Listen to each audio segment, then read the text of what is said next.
Okay, so right now I'm here with my friend Parker. He is an English teacher and a linguist, so I'm gonna ask him some of the most common questions that I get on my accounts from you guys. Parker, can you just tell everyone, like, where have you taught? So I've taught in the US, I've taught in Sweden, I've taught in the Netherlands, and I've taught English to Chinese students online. What are some of the differences between the education in the different countries? So I think in Europe, like in Sweden and the Netherlands, there are lots and lots of group projects. They love having students work together, and the teacher's not that involved. But I noticed that in the US and when I taught in China online, there's a lot more interaction directly from the teacher to the students and a little bit more independent work. As a linguist, do you think testing is the best way to learn a language?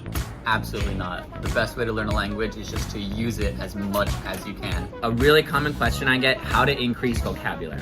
I think the most important thing to increase vocabulary is to read.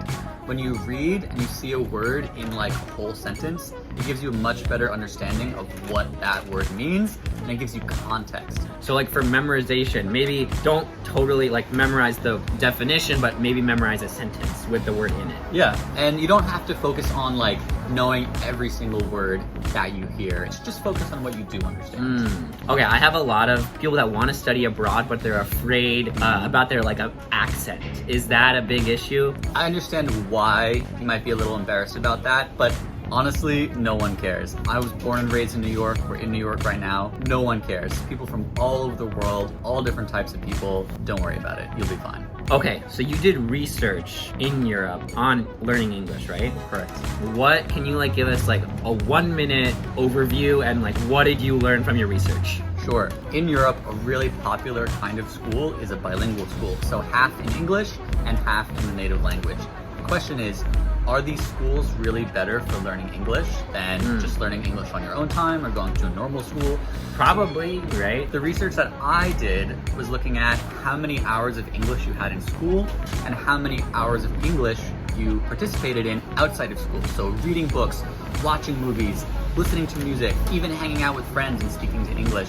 What I found was that it's actually more important to use English outside of school. So what you're saying is that the people that spent a lot of time outside of school practicing English on their own were just as good as the people that paid for a bilingual education. And sometimes even better. They would learn more vocabulary, their sentences would be more native sounding. Because if you're watching a movie, you're listening to native speakers. Yeah, it's all natural. Speak. Exactly. So the most important thing that I found was to use English outside of school.